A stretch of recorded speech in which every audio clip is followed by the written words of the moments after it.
मानसिक प्रदूषण को हटाना, मानसिक प्रदूषण को हटाना।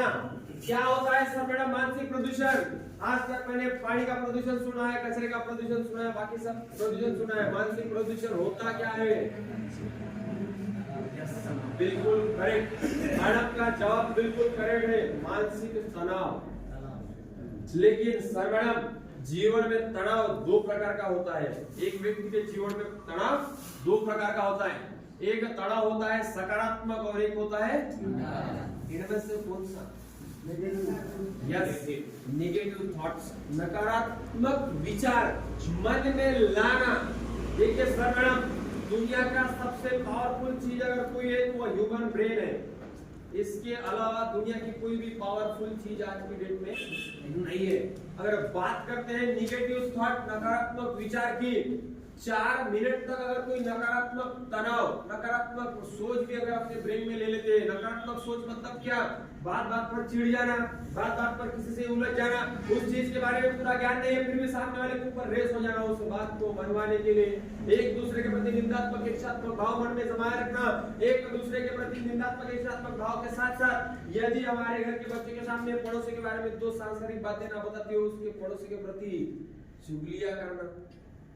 बच्चों को 2 सांसारिक बातें तो नहीं बताते, लेकिन पड़ोसी के घर में अगर कोई कार आ जाए तो अपनी नींदें हराम कर देना।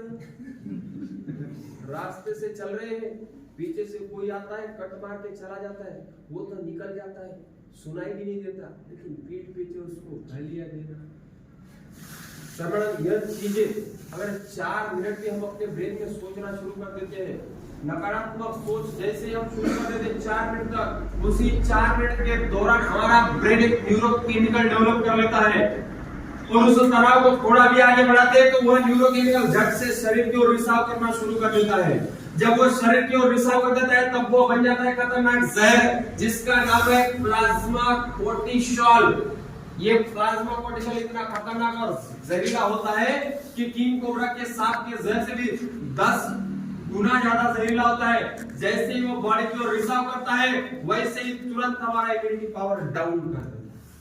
आपने देखा होगा, थोड़ा सा भी तनाव में होते हैं, थोड़ा सा भी टेंशन में होते हैं, किसी विचार में होते हैं तो उसके तुरंत बाद थकान, डल, सुस्त महसूस करते हैं। फील भी किया होगा, इतना पावरफुल है हमारा ब्रेन कि उसी तरीका के केमिकल तुरंत रिलीज करता है बॉडी में और उस तरह के रिएक्शन हमारे बॉडी में करना शुरू कर देता है। अगर हमारे ब्रेन ने खाली सोच ही लिया यह गांठ, मुझे कैंसर की गांठ लग रही है, तुरंत उस तरीके के केमिकल उस गांठ को छोड़ना शुरू कर देता है और सामान्य गांठ को भी कैंसर की गांठ में परिवर्तित करने की ताकत रखता है। हमारा ब्रेन दुनिया का सबसे पावरफुल चीज है, इसलिए इस मेंटल पोल्यूशन को हटाएंगे कैसे, इसका भी जवाब मैं आपको जरूर दूंगा। लेकिन सबसे पहले बात करते हैं एक्शन नंबर 2 की। हमारा एक्शन नंबर 2 है स्ट्रॉन्ग इम्यून सिस्टम। रोग प्रतिरोधक क्षमता को मजबूत करना है। रोग प्रतिरोधक क्षमता को मजबूत क्यों करना है? क्योंकि सर मैडम आपने देखा होगा, जिस इंसान की रोग प्रतिरोधक क्षमता मजबूत होती है उस इंसान को चाहे मौसम बदले या पानी बदले, सर्दी खांसी बुखार आपने कभी देखा ही नहीं होगा। लेकिन जिसकी इम्यूनिटी पावर, रोग प्रतिरोधक क्षमता डाउन होती है तो उसको थोड़ा सा भी कहीं का पानी अगर पी ले, कहीं मौसम थोड़ा सा बदल जाए तो सर्दी खांसी बुखार होना शुरू हो जाती है। सबसे बड़ा रीजन, अगर उदाहरण भी अगर मैं बता दूं इम्यूनिटी पावर का, 2019-20 में कोविड जब पीक पे था तब शायद चीख के कह रहा था रोग प्रतिरोधक क्षमता बढ़ाओ, मजबूत करो। जिस इंसान की रोग प्रतिरोधक क्षमता मजबूत थी उस इंसान को कोविड कुछ भी नहीं कर पाया, लेकिन जिसकी इम्यूनिटी पावर डाउन थी, सबसे पहले वायरल इन्फेक्शन, सेकंड निमोनिया और थर्ड स्टेज में ऊपर निकल गया। 2 स्टेज में एक इंसान को निपटा जाना सबसे बड़ा रीजन अगर इम्यूनिटी पावर का है वो अभी आपने जरूर देखा। तो इस इम्यूनिटी पावर को, रोग प्रतिरोधक क्षमता को मजबूत कैसा करेंगे, इसकी भी मदद मैं आपकी जरूर करके जाऊंगा। लेकिन उसके पहले देखते हैं action number 3, total body detoxification. संपूर्ण शरीर का शुद्धिकरण, संपूर्ण शरीर का शुद्धिकरण। मुझे बताइए सर मैडम, 15 दिन के लिए पूरी फैमिली घर को, दरवाजे को लॉक मार के कन्याकुमारी, कश्मीर, लेह लद्दाख कहीं घूमने चले जाते हैं। 15 दिन बाद जब घर वापस आते हैं तो हमारा सबसे पहला काम क्या होता है? बिल्कुल करेक्ट, बिल्कुल करेक्ट। जब तक हम अपने घर की साफ सफाई नहीं करते तब तक हम सोफे पर भी बैठना पसंद नहीं करते। लेकिन मुझे बताइए सर मैडम, हम इतने उम्र के हो चुके हैं, क्या कभी आपने इन 32 फीट आंतड़ियों को धोकर निकाला है? क्या कभी आपने आपके फेफड़ों को धोकर निकाला है? क्या कभी आपने आपकी 4-4 सेंटीमीटर की 2 किडनियों को धोकर निकाला है? क्या कभी आपने आपके सबसे प्यारे दोस्त लीवर को कभी धोकर निकाला है? क्या कभी आपने आपके खून को कभी धोकर निकाला है? इसको धोना बहुत जरूरी है। अगर कैंसर से 100% अगर बचना है तो इसको धोना बहुत जरूरी है। क्या आप जानते नहीं थे कि हम अपने बॉडी के अंदर के अवयव को धोकर निकाल सकते थे?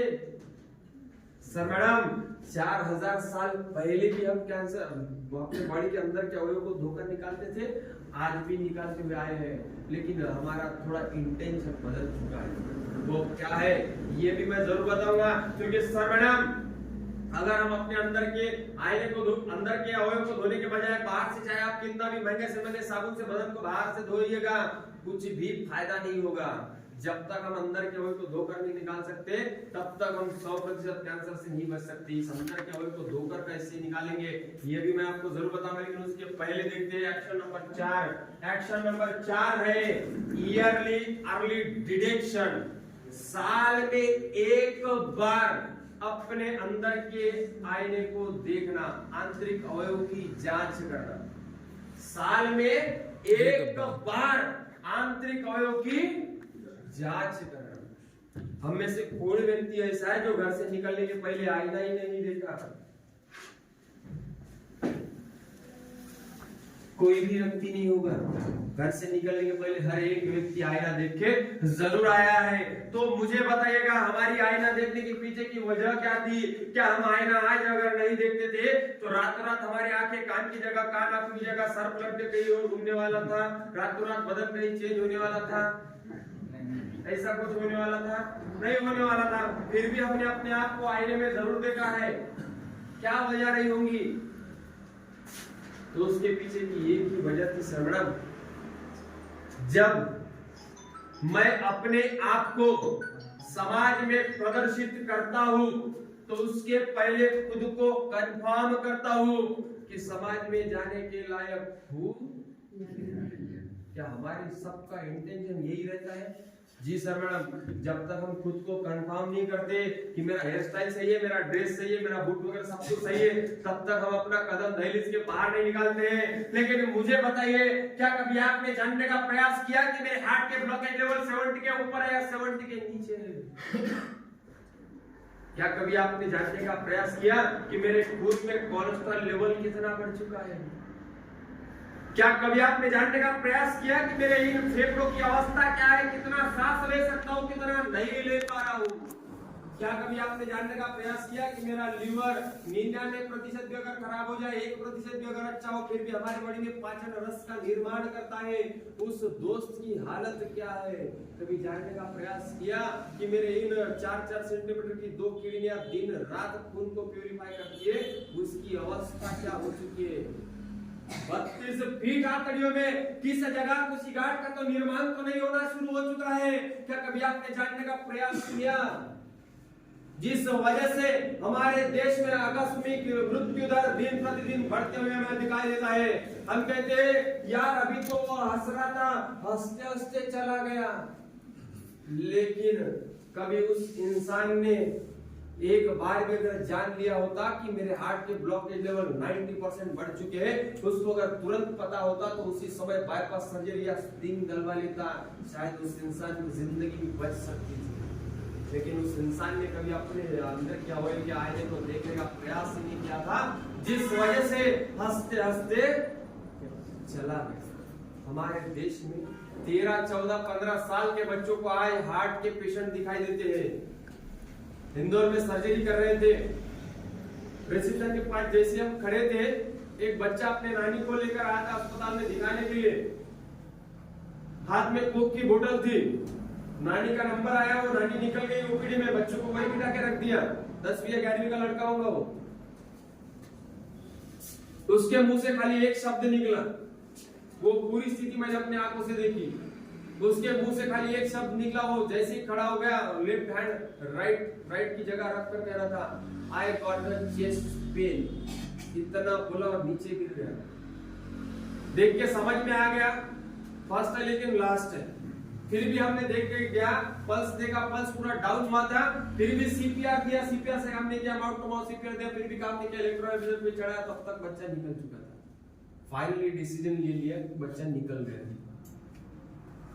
ताज्जुब तब हुआ जब उसकी नानी ने हमें खतरनाक जवाब दिया।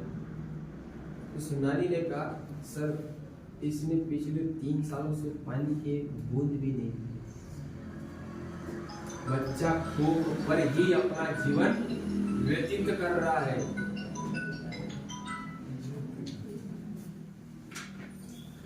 बच्चा अपना जीवन कोख पर ही व्यतीत कर रहा है। स्कूल में भी जाता है तो पानी की बोतल में कोक लेके जाता है। इसलिए बच्चों में हमें हार्ट के पेशेंट नजर आते हैं आज के डेट में। सर मैडम बच्चों के खान पान के बारे में तो दूर रखिएगा, क्योंकि हम कॉन्शियस ही नहीं है, जिस वजह से क्या कभी हम अपने अंदर के अवयव को जानने का प्रयास नहीं करते और अचानक से कोई भी बीमारी आकर खड़ी हो जाती है, हम ऐसा कहते हैं हम कल तक तो अच्छे थे। सर मैडम हमारी बॉडी हर चीज के पीछे सबसे पहले सिम्टम्स देती है, बस हम इतने भी जागरूक नहीं है कि वो सिम्टम्स क्या है कभी समझ ही नहीं पाते, क्योंकि इस दुनिया में कोई भी चीज व्यर्थ ही नहीं होती, हर चीज के पीछे वजह जरूर होती है, बस वो जानने का प्रयास करना है।